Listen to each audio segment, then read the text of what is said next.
Hello नमस्कार दोस्तों, BLR classes में मैं आपका बहुत बहुत स्वागत करता हूं। यहाँ लिए गए हैं 30 एमसीक्यू जो कि विज्ञान के क्वेश्चन हैं और ये वैसे क्वेश्चन लिए गए हैं जो कि पिछले एग्जामों में पूछे जा चुके हैं। तो चलिए, आज का पहला क्वेश्चन इस प्रकार है।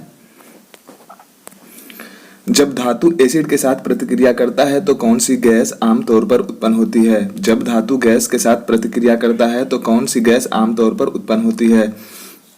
हाइड्रोजन, कार्बन डाइऑक्साइड, नाइट्रोजन या फिर ऑक्सीजन? इसका सही जवाब है हाइड्रोजन। इसका सही जवाब है हाइड्रोजन। देख सकते हैं आप लोग, हाइड्रोजन सही जवाब है।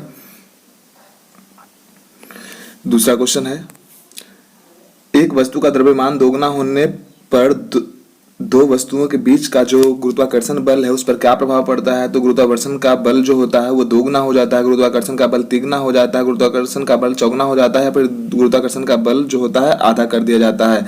इसका सही जवाब है गुरुत्वाकर्षण का जो बल है उसे दोगुना कर दिया जाता है। गुरुत्वाकर्षण का बल जो होता है उसे दोगुना कर दिया जाता है।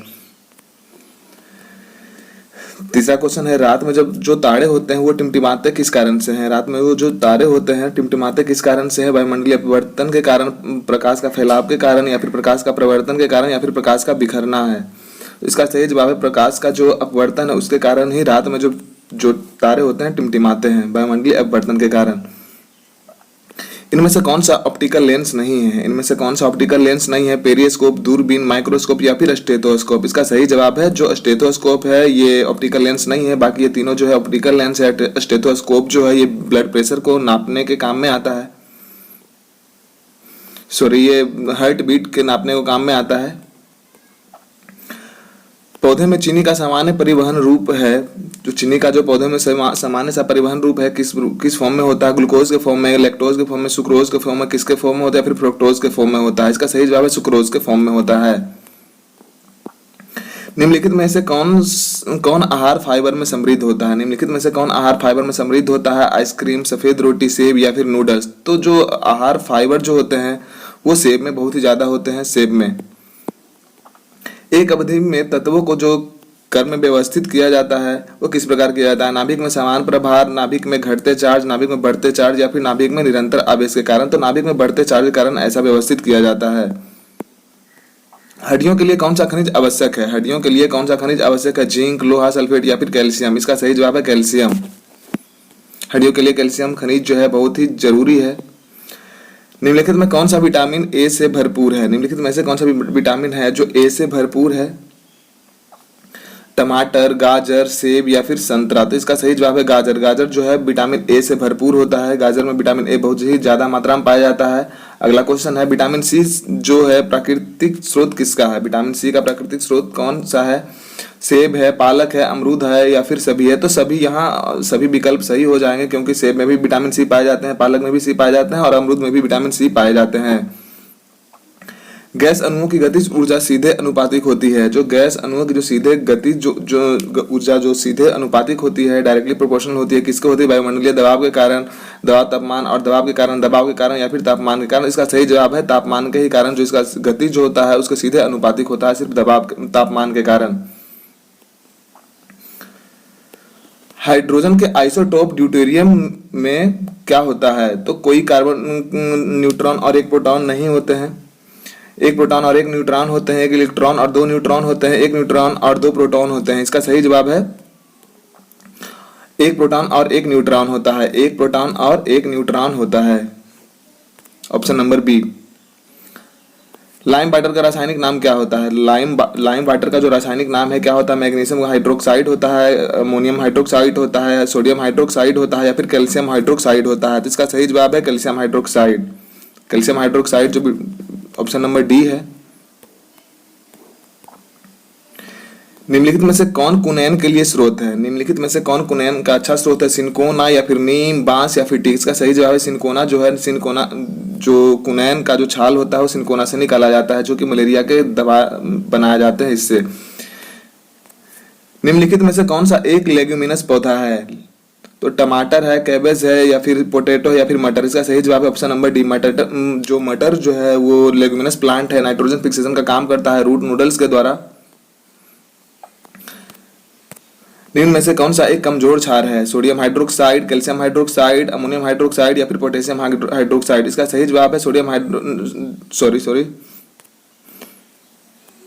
इसका सही जवाब है option number A, sodium hydroxide जो है इसका सही जवाब है, जो कि बहुत ही कमजोर क्षार होता है। इनमें से कौन सा एक जीवाश्म ईंधन है? इनमें से कौन सा एक जीवाश्म ईंधन है? कोयला, बायोगैस, शराब या फिर लकड़ी? कौन सा इसका जो है कि जीवाश्म ईंधन है, तो इसका सही जवाब हो जाएगा कोयला। कोयला है इसका जीवाश्म ईंधन है। समुद्र की गहराई निर्धारण करने के लिए किस तकनीक का उपयोग किया जाता है? समुद्र की जो गहराई नापने के लिए कौन सा चीज का यूज किया जाता है? इंफ्रासाउंड या फिर ध्वनि अन्वेषण या फिर सोनार या फिर MRI? इसका सही जवाब है ऑप्शन नंबर सी, सोनार का यूज किया जाता है, समुद्र की गहराई नापने के काम में आता है। सामान्य श्वसन के दौरान जो प्रेरित और समाप्त होने वाली जो हवा की मात्रा होती है, इनमें से क्या जाना जाता है? टाइडल वॉल्यूम या फिर विटल कैपेसिटी, मिनट वॉल्यूम या फिर रेसिजुअल वॉल्यूम? इसका सही जवाब है टाइडल वॉल्यूम के नाम से जाना जाता है, ऑप्शन नंबर ए सही जवाब है इसका। बेसिल बैक्टीरिया है जो है किस प्रकार होते हैं? रॉड के आकार के होते हैं, कॉमा के आकार के, गोलाकार के आकार के या फिर सर्पिल आकार के? तो जो बेसिली बैक्टीरिया होते हैं रॉड के आकार के, ऑप्शन नंबर ए इसका सही जवाब हो जाएगा, ऑप्शन नंबर ए, रॉड के आकार के होते हैं। गठिया एक बीमारी है जो प्रभावित करती है। गठिया एक बीमारी है जो प्रभावित करती है जोड़ों को, गुर्दे को, मस्तिष्क को या फिर फेफड़े को? इसका सही जवाब है ऑप्शन नंबर ए, जो गठिया जो रोग है वो किसको प्रभावित करती है? तो जोड़ों को प्रभावित करती है गठिया रोग। मानव कान के किस भाग को प्राप्त ध्वनि के अनुसार कंपन होता है? तो मानव कान के किस भाग को प्राप्त ध्वनि के अनुसार कंपन होता है? तो स्टेपिस के कारण, पंख के कारण या फिर श्रवण तंत्रिका कारण या फिर टाइम्पेनिक झिल्ली के कारण? इसका सही जवाब है टाइम्पेनिक झिल्ली, जिसका ऑप्शन नंबर डी इसका सही जवाब हो जाएगा, ऑप्शन नंबर डी। आर्किमिडीज ने आर्किमिडीज सिद्धांत की खोज के बाद क्या निर्धारित किया था? आर्किमिडीज ने आर्किमिडीज सिद्धांत के खोज के बाद क्या निर्धारित किया था? राजा के मुकुट में सोने की शुद्धता या फिर दूध की शुद्धता, जहाज की डिजाइन का अवधारणा या फिर पनडुब्बी की डिजाइन का अवधारणा? इसका सही जवाब है ऑप्शन नंबर ए, आर्किमिडीज ने आर्किमिडीज सिद्धांत की खोज करने के बाद राजा के मुकुट में सोने की शुद्धता को निर्धारित किया था। मशरूम है एक, मशरूम एक किस प्रकार का चीज है? तो कीचड़ मोल्ड है या फिर फंगस है, एनिमल है या फिर प्लांट है? कैसा है? तो ये इसका सही जवाब हो जाएगा बी, इसका सही जवाब है बी, फंगस है, फंगस का रूप होता है मशरूम। भोपाल गैस त्रासदी जो हुआ था उसमें कौन से गैस का रिसाव हुआ था? तो मिथाइल आइसोसाइनेट या फिर सोडियम आइसोसाइनेट, पोटेशियम आइसोसाइनेट, और चौथा ऑप्शन भी देख लेते हैं एथिल आइसोसाइनेट। इसका सही जवाब है मिथाइल आइसोसाइनेट का जो रिसाव हुआ था 1984 में या 1993 में हुआ था। मानव शरीर में पिट्यूटरी ग्लैंड कहाँ होता है? मानव शरीर में पिट्यूटरी ग्रंथि कहाँ स्थित होती है? तो प्लीहा के पास, मस्तिष्क के आधार पर या फिर गुर्दे के शीर्ष पर या फिर आंत में से? इसका सही जवाब है ऑप्शन नंबर बी, इसका सही जवाब है मस्तिष्क के आधार पर होता है। निम्न में से कौन सा माध्यम के घनत्व में एक ध्वनि तरंग के पूर्ण दोलन के लिए लिया गया है? इसका सही जवाब है, ऑप्शंस को देख लेंगे, समय अवधि, फ्रीक्वेंसी, तरंग दैर्घ्य या फिर आयाम? इसका सही जवाब है टाइम पीरियड। टाइम पीरियड जो होता है किसी भी माध्यम के घनत्व में एक ध्वनि तरंग के पूर्ण दोलन के लिए समय लिया गया जाता है। नेक्स्ट क्वेश्चन देख लेंगे जो कि 28वां नंबर का क्वेश्चन है। निम्नलिखित में से कौन एक क्षार नहीं है? तो NH4OH, C2H5OH, NaOH या फिर पोटेशियम हाइड्रोक्साइड?